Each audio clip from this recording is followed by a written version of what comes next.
Даже если бы на острове уцелела хоть одна мышь, это означало бы его гибель. Никто не был уверен, удастся ли данный эксперимент.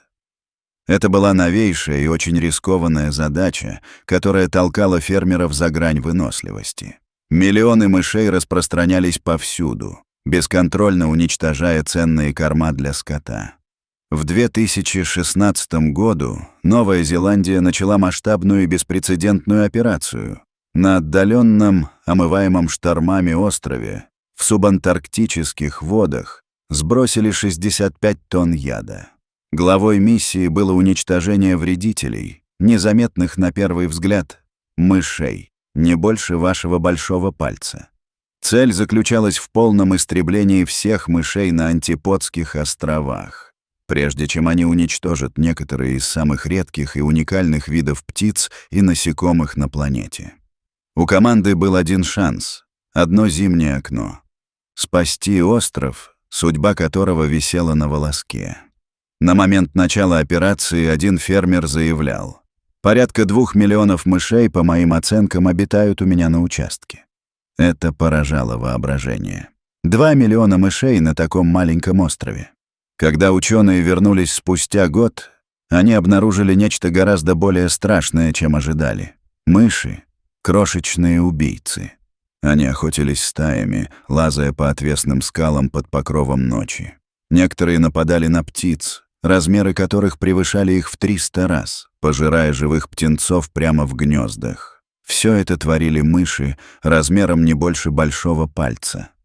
К тому времени, как ученые поняли масштабы бедствия, Антиподские острова уже оказались в осаде. То, что должно было быть заповедной территорией для редчайших видов, превратилось в поле невидимой войны. Захватчики, обыкновенные домовые мыши, внешне неприметные, но опустошающие последствия их нашествия были колоссальны. Началось все в 1893 году, когда незваные гости высадились на удаленных берегах острова. Скорее всего, мыши попали сюда, оказавшись на борту кораблекрушения, возможно, французского барка «Президент Феликс Фар», который потерпел крушение у скал в 1903 году, или даже ранее, вероятно, на судах охотников за тюленями. Как бы мыши ни попали на остров, одно было ясно.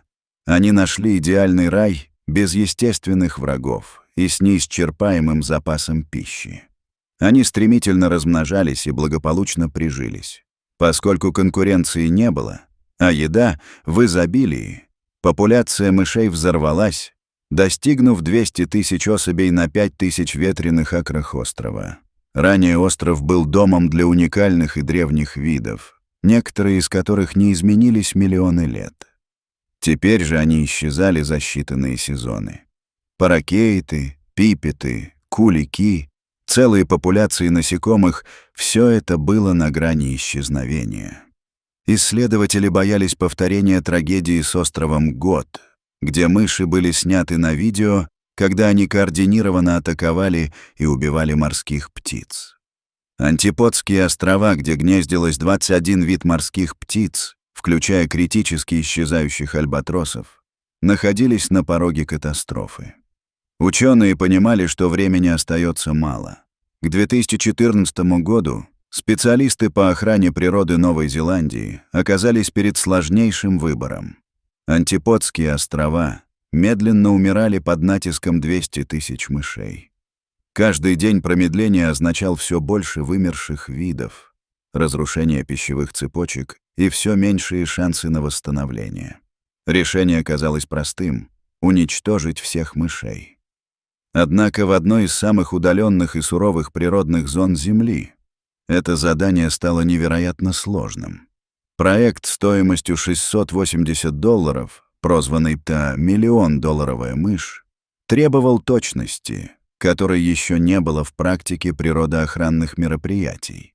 Нужно было уничтожить каждого мышонка, иначе миссия провалится. Оставленная одна беременная мышь приведет к восстановлению популяции вплоть до первоначальной численности за несколько лет. Руководитель проекта Стивен Хорн понимал масштаб задачи.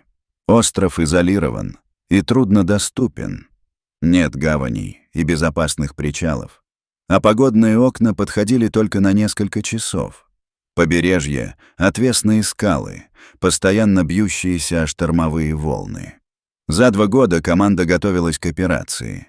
Строила временные укрытия, расчищала вертолетные площадки и обустраивала топливные склады. Все оборудование доставлялось вертолетами, преодолевая штормовые ветра, которые могли парализовать авиацию неделями. Метод борьбы был прост и одновременно спорен — аэрозольное распыление яда. План состоял в том, чтобы покрыть весь остров зерновыми приманками с примесью брокадиума, мощного антикоагулянта, вызывающего внутреннее кровотечение у мышей. Приманка была специально разработана, чтобы привлекать мышей и минимизировать вред для птиц и других животных. Распыление должно было быть максимально равномерным. 65 тонн яда на 5000 акров труднодоступной местности. 2 вертолета совершали сотни рейсов, маневрируя сквозь туман, дождь и ураганные ветра, выполняя полет по сетке с точностью до каждого квадратного метра. Ошибка была недопустима. Мало яда, и выживут мыши. Слишком много — пострадают другие виды. Зима 2016 года принесла идеальную охотничью погоду. Мыши голодали и охотились с большей охотой. Меньшее количество гнездующихся птиц снизило риск жертв. 2 вертолета взлетели из временной базы, неся яд. Первая трудность — резкие антарктические штормы, часто внезапные, создающие белую бурю, при которой летать невозможно. Вертолеты сбрасывали яд во время коротких перерывов погоды, иногда всего несколько минут. Пилоты летели между отвесными скалами и спрятанными долинами, точно поддерживая высоту.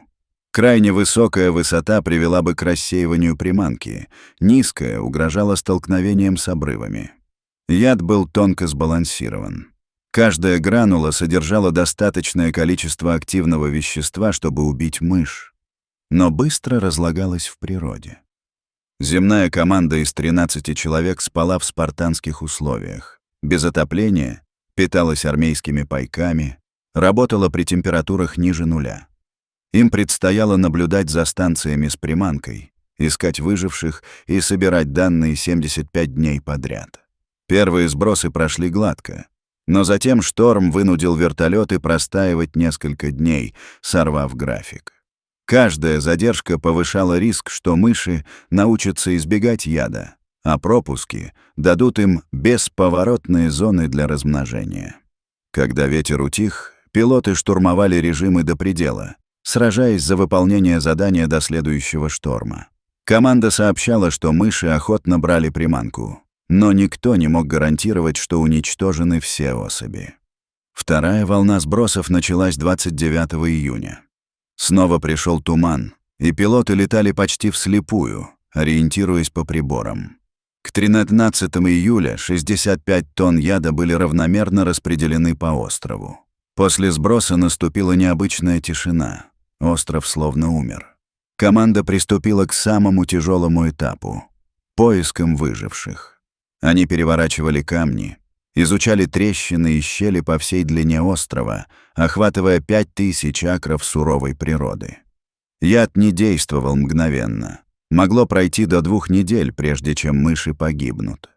За это время были найдены тысячи трупов, но команда должна была найти их всех. Топография острова с глубокими долинами, обрывами и густой растительностью давала тысячи укрытий. Выследить одну мышь казалось невозможным. Подавляющее психологическое давление усиливалось с каждым днем. Промахалась хоть одна беременная самка, и все начнется заново.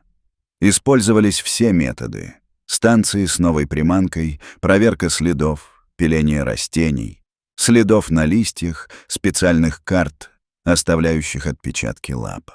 Неделя за неделей данные встречались только с отсутствием признаков жизни. 6 августа 2016 года, спустя 75 дней без отдыха, команда завершила работу и покинула остров. За их спинами остался остров впервые за более чем 100 лет, свободный от мышей.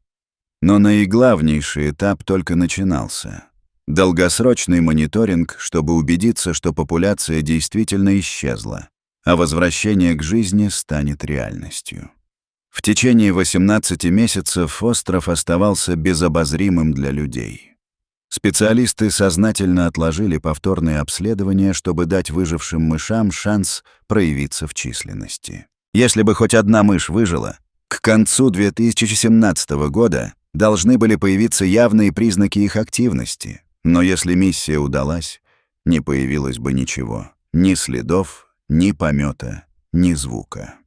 В марте 2018 года, почти через 2 года после распыления яда, команда с собаками-ищейками во главе с Финли Коксом вернулась для самого тщательного осмотра.